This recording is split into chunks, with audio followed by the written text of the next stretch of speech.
"Did you see that?" Nana whispered, her voice trembling. "I don't know what we are seeing," Obina replied, his own fear evident. In one of the classrooms, they found Chidinma's backpack, but no sign of Chidinma herself.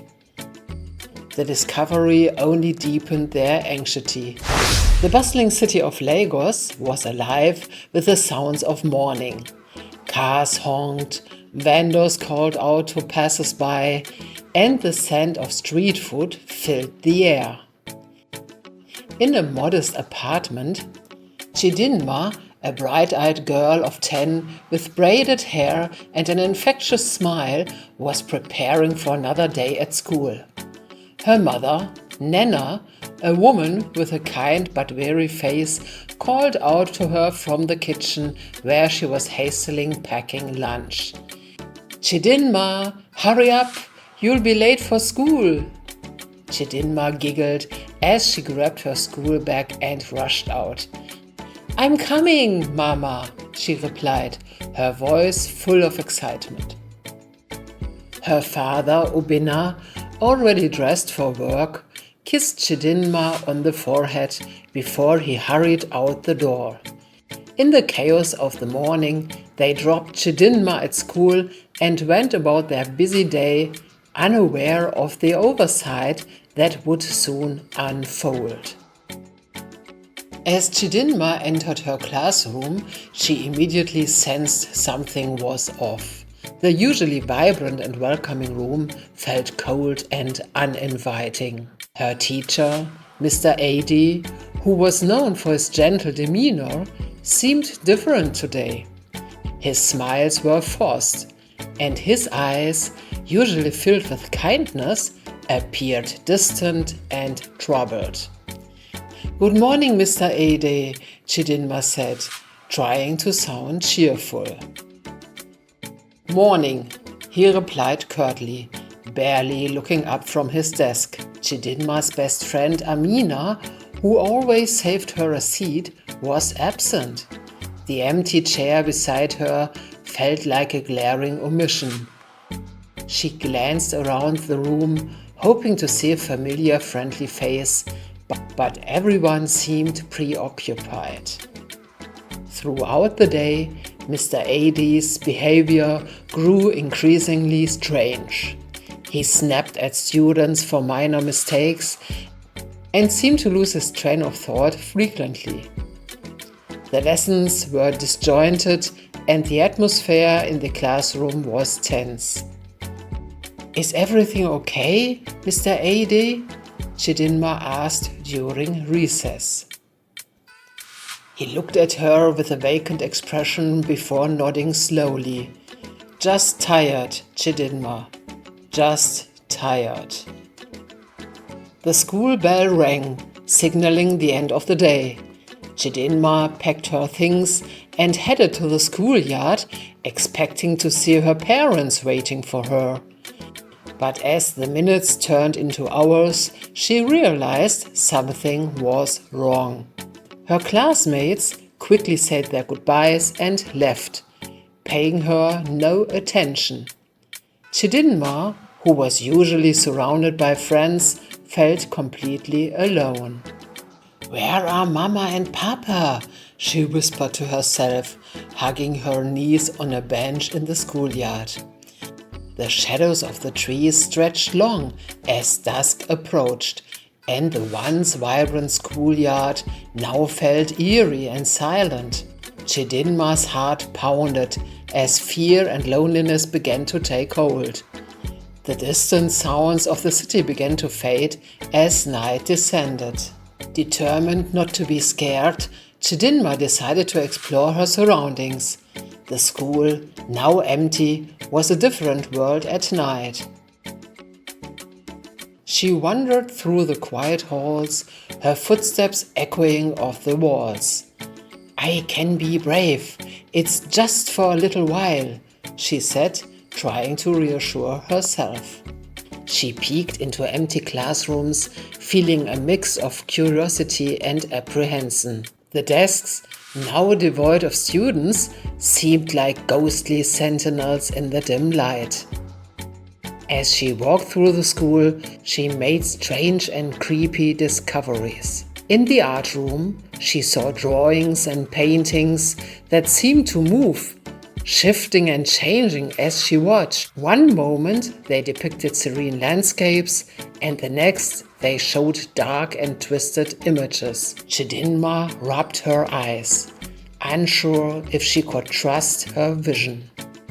In the gymnasium, the lights flickered on and off, creating an almost hypnotic effect.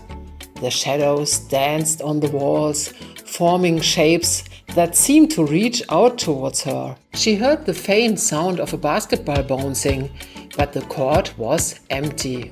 In the library, she found books strewn across the floor, pages torn and scattered. The air was thick with dust and the scent of old paper. As she shifted through the mess, she heard a child's laughter echoing through the halls, a sound that sent chills down her spine. "Is someone there?" Chidinma called out, her voice trembling. There was no response. The laughter faded away, leaving only the oppressive silence. Chidinma's fear grew with each passing minute. She felt as though the walls themselves were closing in on her. Finally, Chidinma decided she couldn't stay in the school any longer. Gathering her courage, she left the building and stepped into the cool night air. The streets of Lagos were quieter than she had ever seen them, the usual hustle and bustle replaced by an eerie calm. "I need to find my way home," she told herself, her voice barely a whisper. She began to walk, hoping to recognize familiar landmarks. The city, which she knew so well by day, seemed foreign and intimidating at night. She wandered through the unfamiliar streets, trying to stay brave. As she walked, she noticed a figure following her. She quickened her pace, her heart pounding in her chest. The figure kept pace with her, and she turned down an alleyway, hoping to lose them. She hid behind a dumpster, holding her breath, praying she wouldn't be found. After what felt like an eternity, she peeked out and saw that the figure was gone. She breathed a sigh of relief and continued on her way. The fear of being followed was replaced by the growing concern of finding her way home.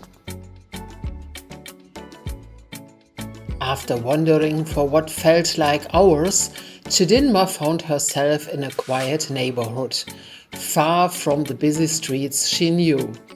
Her feet ached and she was exhausted. She sat down on a curb, tears welling up in her eyes. "Are you lost, dear?" a gentle voice asked. Chidinma looked up to see a kind woman standing before her.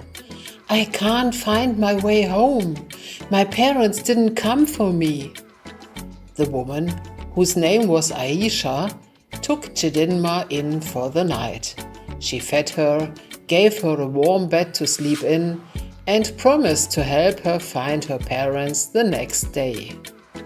"Don't worry, we'll find your family," Aisha said, comforting her. Meanwhile, Chidinma's parents were finishing their long, exhausting day. Nana, arriving home late, suddenly realized something was amiss. "Where is Chidinma? Did you pick her up from school?" she asked, her voice tinged with panic. Upina, also arriving late, realized the oversight. "No, I thought you picked her up."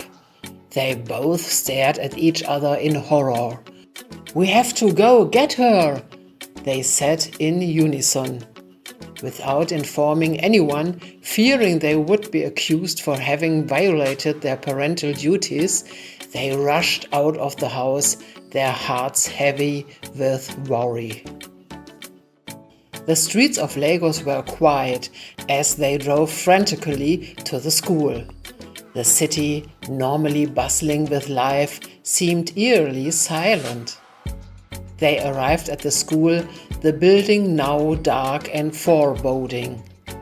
"We have to find her," Obina said, his voice shaking with fear. They searched the school grounds, their flashlights casting long shadows.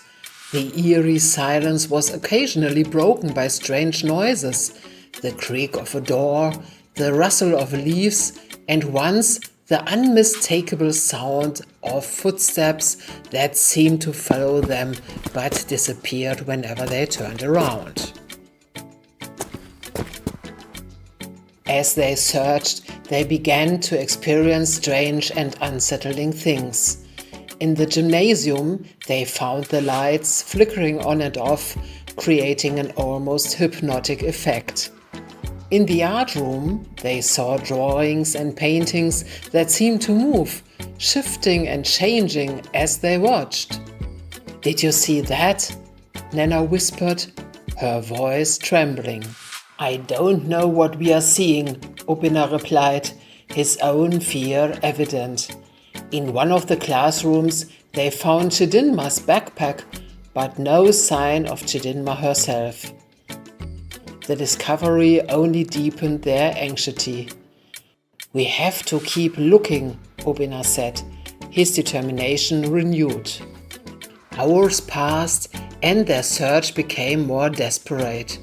The school seemed to transform into a maze, with familiar hallways leading to unfamiliar places. Their minds played tricks on them, and exhaustion began to set in. "We have to keep going," Nana urged, though her voice was filled with hopelessness. In the library, they found books strewn across the floor, pages torn and scattered. The air was thick with dust and the scent of old paper. As they sifted through the mess, they heard a child's laughter echoing through the halls, a sound that sent chills down their spines. "Chidinma?" Nana called out, her voice breaking. There was no response. The laughter faded away, leaving only the oppressive silence. As dawn approached, their search became frantic. They checked every room, every closet, and every possible hiding place. Their flashlights flickered as the batteries began to die, casting their world into deeper darkness. In the cafeteria, they found evidence that Chidinma had been there. A half-eaten snack, a blanket folded neatly, but she was nowhere to be found. "She is here, somewhere," Obina said, trying to convince himself as much as Nana. But as the first light of dawn began to creep into the school, they realized they had exhausted every possibility. They had not found their daughter, and the fear that had gripped them all the night turned into a cold, relentless dread. They returned home, their hearts heavy with worry and guilt. The sleepless night had taken its toll on them both. They sat in silence, too exhausted to speak, too worried to sleep. Nana broke the silence, her voice choked with emotion. "We have to inform the police." Obina nodded, his face drawn with regret. "We should have done that immediately, last night. Now we'll have to answer to the police." Nana sobbed, her tears flowing freely. "So many scary things happen at school. What if she doesn't turn up? Or if she has to suffer unspeakable agony? It's our fault." Obina placed a comforting hand on her shoulder. Let's go back to school and see what happens if she doesn't show up in class. We'll both call in sick at work today and search the area around the school again. She must be nearby. They called the school first thing in the morning to check if Chidinma had shown up.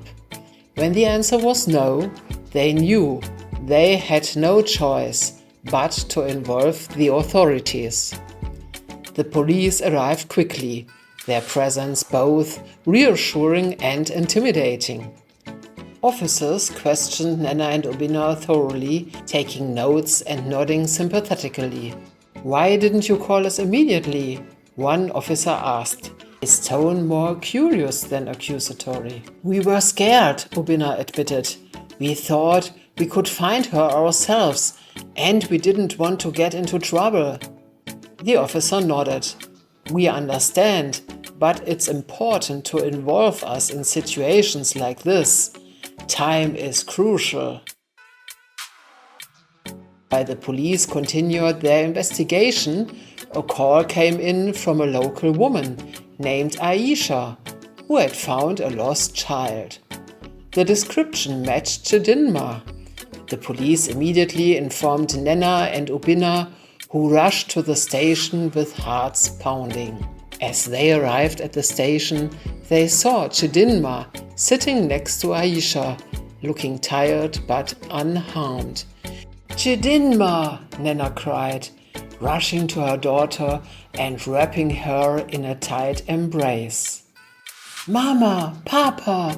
Chidinma sobbed, clinging to her parents.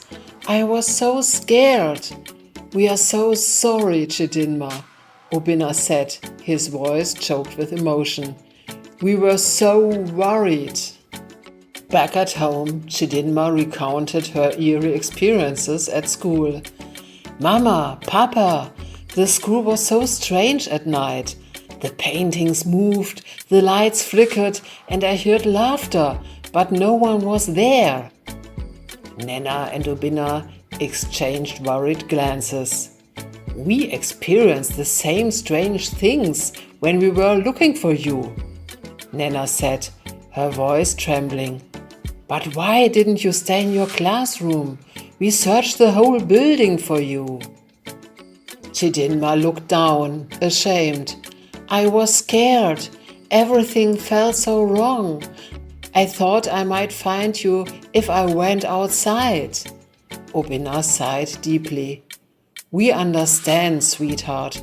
We just wish we had found you sooner."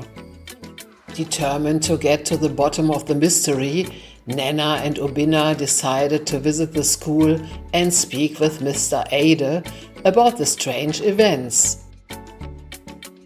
They found him in his office, looking just as tired and troubled as before. "Mr. Ade, we need to talk to you about what happened last night. There were some very unusual things happening at the school." Mr. Ade sighed heavily, his eyes filling with tears. "I haven't been well since my wife died. Of course, it took me a while to get over the grief. When I went to the school board with my experiences, they laughed at me and told me to take a vacation out of town. If that didn't help, I should seek professional help. I felt very alone with my discoveries and unable to get to the bottom of the mystery. I was even threatened that I would be dismissed if I went public with my discoveries or told the students about them. Why I am being intimidated like this, if there's nothing to what happened?" Nana and Obina listened, their concern growing. "But what did you discover?" Nana asked gently. Mr. Ade continued, his voice shaking. "In fact, I was on vacation on the countryside in a small village. I learned some very interesting things from the village elders there. They know exactly what such strange phenomena are all about. An old traditional medicine man gave me a substance that allowed me to look into the past of our school. Something terrible happened here many decades ago. I realized that nobody wants to talk about it. Please don't tell your daughter about it if you don't want to put her in danger. Nana and Obinna sat down with Chidinma to discuss how she could stay safe. They needed her to understand the importance of being cautious without scaring her too much. Chidinma, Nana began, holding her daughter's hand. We want you to know that we love you very much and we were so worried about you. Chidinma nodded, her eyes wide and serious. I know, Mama, I was scared too. Obinna continued. We need you to promise us that if anything strange happens at school, you will tell us immediately. Don't try to handle it on your own. Always stay with your friends and never wander off alone. Chidinma nodded again. I promise, Papa, I'll be careful. Nana added, if you ever feel unsafe or see something unusual, go straight to a teacher or the school office. And remember, you can always call us. Chidinma hugged her parents tightly. I will, Mama. I will, Papa. Over the next few days, everything seemed to return to normal. Chidinma continued to enjoy going to school, although she couldn't forget her strange experiences. She noticed Mr. Ade was slowly returning to its old self, his warmth and kindness gradually resurfacing. She was a brave and bright girl, and she couldn't accept that in her school, where so many children trusted every day to be prepared for life, there was obviously a dark secret that no one wanted to talk about. Chidinma decided to investigate further. She started talking to other students and teachers, trying to gather information about the strange occurrences. She discovered that several other students had also experienced unusual things, but were too scared to speak up. Determined to uncover the truth, Chidinma began to document her findings. She kept a journal of all the strange events, interviews with other students, and her own observations. One afternoon, she gathered a group of her friends, including Amina, who had returned to school. We need to find out what's going on at our school, Chidinma said, showing them her journal. We can't let this continue. It's not safe. Her friends agreed, and together they formed a plan to investigate the school after hours. Chidinma and her friends decided to gather evidence before presenting it to the adults. They took photos and videos of the strange occurrences and documented their findings meticulously. We need to make sure they believe us, Chidinma said. If we can show them proof, they can't ignore us. After a week of collecting evidence, they felt prepared to approach their parents and the school management. Chidinma and her friends gathered at her home to present their findings to Nana and Obinna. The parents were shocked and impressed by the children's bravery and determination. We need to show this to the school management and the authorities, Obinna said, his voice firm. They can't ignore this evidence. With the recordings and documented experiences, Nana and Obinna returned to the school management. The principal, faced with undeniable proof, agreed to take the matter seriously and promised to investigate further.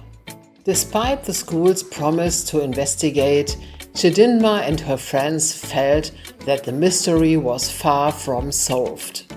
They continued to observe and document any strange events, determined to uncover the truth. One afternoon, as they were discussing the next steps, Amina spoke up. Chidinma, do you remember what Mr. Ade said about the village elders and the traditional medicine men? Maybe we should visit the village and talk to them ourselves. Chidinma nodded thoughtfully. You are right. If Mr. Ade learns something important there, maybe we can too. The friends began to plan their trip to the village. They knew it would be a challenge to convince their parents, but they were determined. How are we going to explain this to our parents? Bayu asked. We have to be honest with them, Chidinma said.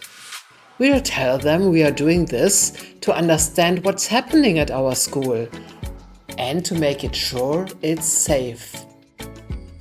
That evening, Chidinma and her friends gathered at her home to discuss the plan with Nana and Obina.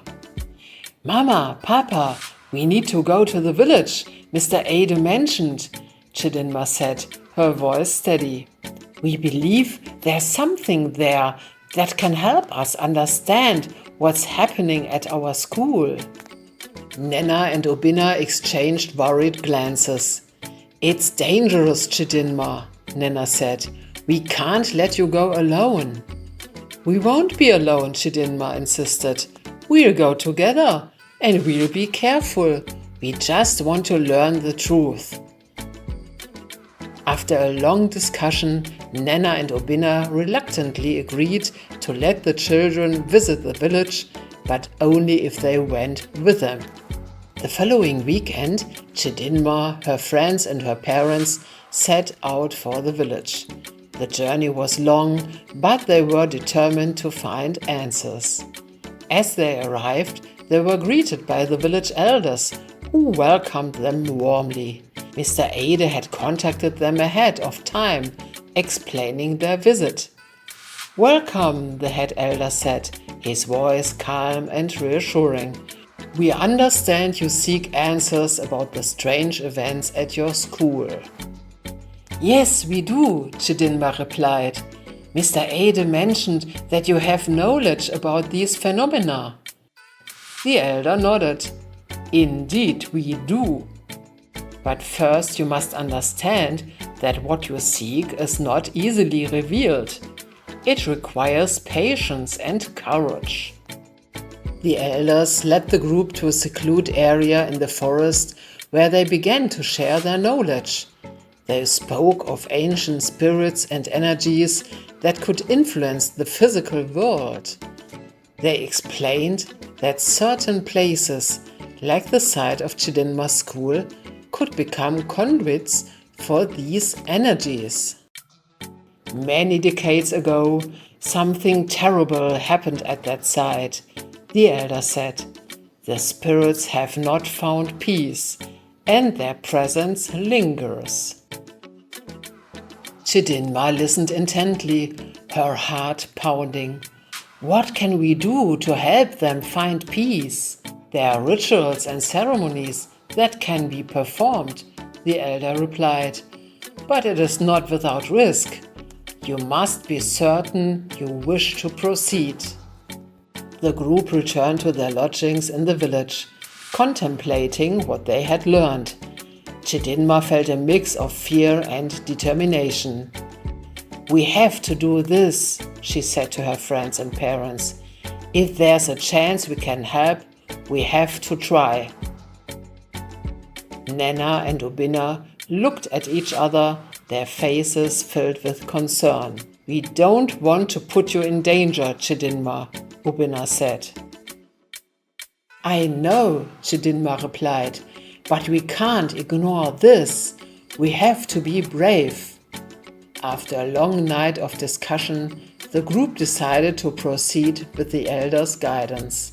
They would perform the rituals to help the spirits find peace and uncover the truth behind the school's dark secret. As night fell, the group gathered at the site of the old community center, now the location of Chidinma's school. The elders began to chant and light incense, creating an atmosphere of solemn reverence. Chidinma, felt a chill run down her spine as the ceremony began. The air seemed to grow thicker and the shadows around them deepened. "Do not be afraid," the elder whispered. "We are here to guide you."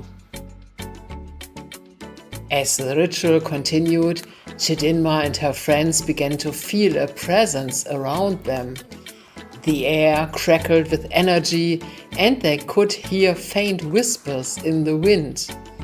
"We seek to bring peace to those who have suffered," the elder chanted. "Reveal to us the truth that has been hidden." Suddenly, a vision appeared before them, a glimpse into the past. They saw the old community center bustling with life, and then the tragedy that had befallen it.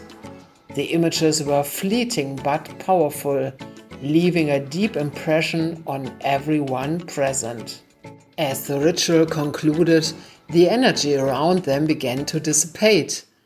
The elders offered words of comfort and guidance, assuring the group that they had made progress in understanding the mystery. "You have done well," the head elder said, "but this is only the beginning. The spirits have begun to find peace, but their story is not yet fully told. There is a dark secret that ties the past to the present, and it reaches even the highest authorities in your city." Chidinma and her friends felt a sense of accomplishment mixed with apprehension. They knew their journey was far from over, but they were ready to face whatever challenges lay ahead. As Chidinma and her friends prepared to return home, they couldn't shake the feeling that something even more sinister lay ahead. What exactly happened at their school decades ago? What secrets were the village elders hiding? And most importantly, how far did the corruption and darkness extend into their city's present-day authorities, even up to the police department? Stay tuned for the next episode where Chidinma and her friends dive deeper into the mysteries of their school. Thank you for watching the story. Please subscribe to the channel if you haven't already and hit the bell so you won't miss the thrilling continuation of their journey. And let me know in the comment section, what do you think about Chidinma's story? Have you ever experienced something similar? Share your thoughts and stories in the comments below. I will be happy to answer to your comments. Let's keep the conversation going and learn from each other's experiences. See you in the next story. Bye bye.